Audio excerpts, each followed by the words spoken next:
Good morning students, how are you? I hope you all are fine. पिछली video में हमने activity 5 तक समझा था। इस वीडियो में हम एक्टिविटी 6 करने वाले हैं। एक्टिविटी 6 में हमने जो सिम्बा की स्टोरी है वो मैंने आपको आपकी वर्कबुक में समझाई थी कि सिम्बा किस तरीके से अफ्रीकन सवेना की जो जंगल है उनको कटने से बचाता है। ठीक है, तो अब हम इसके आगे का पार्ट देखते हैं।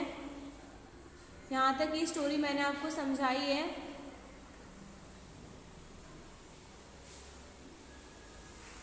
अब इसके आगे हमें renewable and non renewable energy के बारे में बताया हुआ है। ठीक है, तो उनमें क्या क्या डिफरेंस होता है वो देखते हैं। Difference between renewable and non renewable energy. Okay, तो सबसे पहले हमें दिया हुआ है रिन्यूएबल एनर्जी सोर्सेज, यानी कि जो रिन्यूएबल एनर्जी होती है उसमें क्या क्या आता है। ठीक है, तो renewable energy sources are ones which don't run out, यानी कि रिन्यूएबल एनर्जी सोर्सेज ऐसे एनर्जी सोर्सेज है जो कभी ख़त्म नहीं होते हैं। which can be renewed, we can keep using them and we will never run out forever। और हम इनका यानी कि वो जो रिन्यूएबल एनर्जी होती है वो कभी भी ख़त्म नहीं होती है। हम उनका यूज़ करने के बाद वापस हम इनका यूज़ कर सकते हैं, यानी कि वो हमेशा चलते हैं। ठीक है, examples of renewable sources include, और उसमें कौन कौन से आते हैं? विंड आता है, यानी कि हवा जो कभी ख़त्म नहीं होती है, वो डेली चलती है। वाटर जो हमें हर साल बारिश के ज़रिए मिल जाता है। Power, hydro electric and solar power. Solar power यानी कि जो सनलाइट होती है वो यहाँ पे wind power, water power and solar power, यानी कि जो सूर्य की जो गर्मी हमें मिलती है, रोशनी हमें मिलती है, वो कभी भी ख़त्म नहीं होती है, वो हमें डेली मिलती है। तो ये सारे के सारे क्या है? रिन्यूएबल सोर्सेज है। और नॉन रिन्यूएबल एनर्जी में क्या आता है कि ऐसी एनर्जी जो एक बार यूज़ करने के बाद वापस हम उसको बना नहीं सकते हैं, डेवलप नहीं कर सकते हैं, वो किस में आता है? नॉन रिन्यूएबल एनर्जी में आता है। ठीक है, तो हम देखते हैं non renewable energy sources are ones which are limited, यानी कि वो लिमिटेड है। जैसे कि हमारे पास हम पेट्रोल निकालते हैं ऑयल वेल में से, तो वो पेट्रोल लिमिटेड है, एक बार वो ख़त्म हो गया तो हम उसे दूसरी बार बना नहीं सकते। लेकिन विंड तो क्या है? डेली चलती है। हम भले हम उसे क्रिएट नहीं करते, हम हवा को नहीं बनाते, लेकिन हवा क्या है? डेली आती है, तो वो क्या है? रिन्यूएबल एनर्जी है। ठीक है,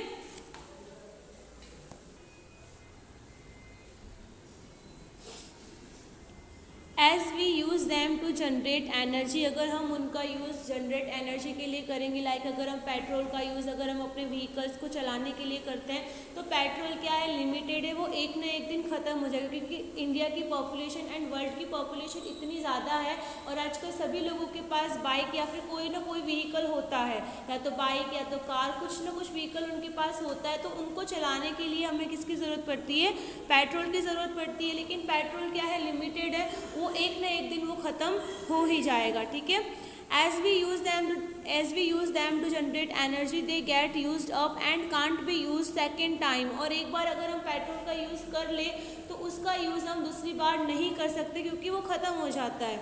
okay, there are 3 main non renewable energy sources, और ऐसे 3 नॉन रिन्यूएबल एनर्जी सोर्सेज जिसमें आता है कोल यानी कि कोयला, और जो भी ऑयल जो ज़मीन से निकलते हैं वो, और नेचुरल गैस। ठीक है, ये सारी की सारी किस में आती है? नॉन रिन्यूएबल एनर्जी में आता है। ओके, आई होप आपको इनके बीच का डिफरेंस समझ में आया होगा। नेक्स्ट एक्टिविटी 7 में आपको जो क्वेश्चन आंसर दिए हुए हैं, ये क्वेश्चन मैंने आपको आपकी वर्कबुक में एक्सप्लेन किए थे। ठीक है, उसके बाद में आपको एक्टिविटी 8 में इडियम्स दिए हुए हैं। इडियम्स यानी कि आपके घर में भी कई लोग कहावतें बोलते हैं। ठीक है, ऐसा आपने बहुत सारी कहावतें अपने घरों में सुनी होगी कि धोबी का कुत्ता ना घर का ना घाट का। ऐसे बहुत सारी आइटम्स है जो इडियम्स है जो हम घर पे यूज़ करते हैं। तो हमें वो इंग्लिश में दी हुई है और उनका हमें यहाँ पे मीनिंग दिया हुआ है, और उनका हमें यहाँ पे सेंटेंस भी दिया हुआ है कि हम उनको कैसे यूज़ कर सकते हैं। तो सबसे पहले है कैट नैप। कैट नैप यानी होता है छोटी सी नींद लेना, यानी कि 10-15 मिनट की नींद लेना, और शॉर्ट स्लीप। ठीक है, कैट नैप का मतलब क्या होता है? और शॉर्ट स्लीप। ठीक है, अब हम इसका सेंटेंस में कैसे बनाएंगे? I am going to have a cat nap while you are cooking dinner, यानी कि जब तुम खाना बना रही हो, यानी कि तुम अभी खाना बना रही हो, तो मैं छोटी सी नींद लेकर आता हूँ, यानी कि मैं थोड़ा सा सो कर आता हूँ। तो ये कहावत हुई कैट नैप। ओके, नेक्स्ट है कॉपी कैट के बारे में तो सबको पता है, एक दूसरे की नकल करना। अब यहाँ पे इसकी मीनिंग क्या दी हुई है, a person who does the same thing as someone else, यानी कि ऐसा पर्सन जो कोई और वो एक्टिविटी कर रहा है उसको देखकर वो वही वापस वो भी वही एक्टिविटी करे, तो उसको हम बोलते हैं कॉपी कैट शॉर्ट में, ठीक है। तो अब यहाँ पे इसका सेंटेंस बना के दिया हुआ है, my sister is such a copy cat, मेरी सिस्टर कॉपी करती है, नकल करती है। First she bought the same car as me, पहले तो उसने क्या किया, जैसे मैंने कार खरीदी वैसे ही उसने सेम कार खरीदी। And now she is applying to my school, और अब वो जिस स्कूल में मैं जाती हूँ उसी स्कूल में उसने अप्लाई किया है जाने के लिए, ठीक है, यानी कि वो सिस्टर उसको कॉपी कर रही है, तो उसको हम बोलते हैं कॉपी कैट। नेक्स्ट है डॉग डेज यानी इसका हिंदी में होता है कुत्तों के दिन, यानी कि वेरी हॉट डेज, यानी कि बहुत गर्म दिन। डॉग डेज का मतलब क्या होता है, वेरी हॉट डेज।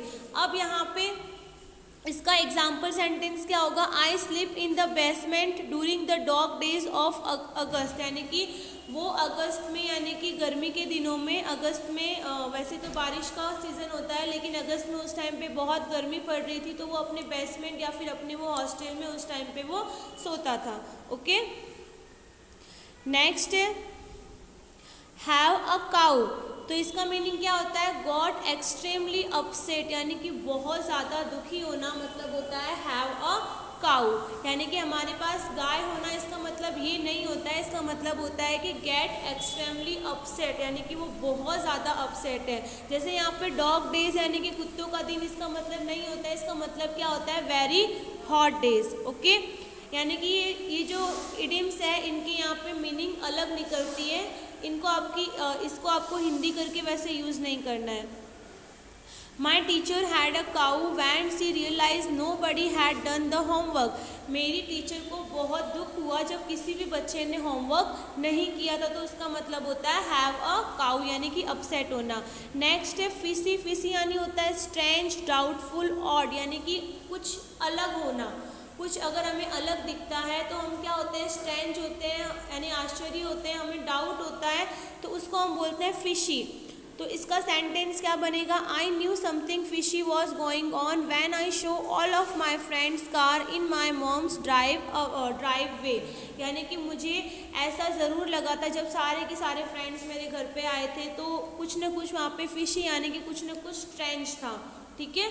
तो अब यहाँ पे नेक्स्ट है गेट द लायंस शेयर, यानी कि लायंस के शेयर लेना, यानी कि get the greatest percentage.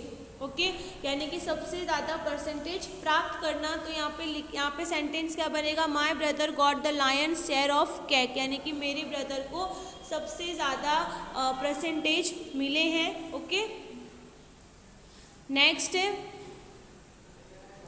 Raining cats and dogs, इसका मतलब होता है रैनिंग हैवीली, यानी कि बहुत तेज बारिश होना। I forget my umbrella and it was raining cats and dog, यानी कि मैं अपनी अम्ब्रेला भूल गई और बहुत तेज से बारिश हो रही थी, ठीक है, तो उसको बोलते हैं हम raining cats and dogs. Okay, next है let the cat out of the bag, यानी कि जो कैट है उसको बैग से बाहर निकालो, मतलब इसका क्या होता है इंग्लिश में, टेल अ सीक्रेट, यानी कोई अपना सीक्रेट बताना, ठीक है।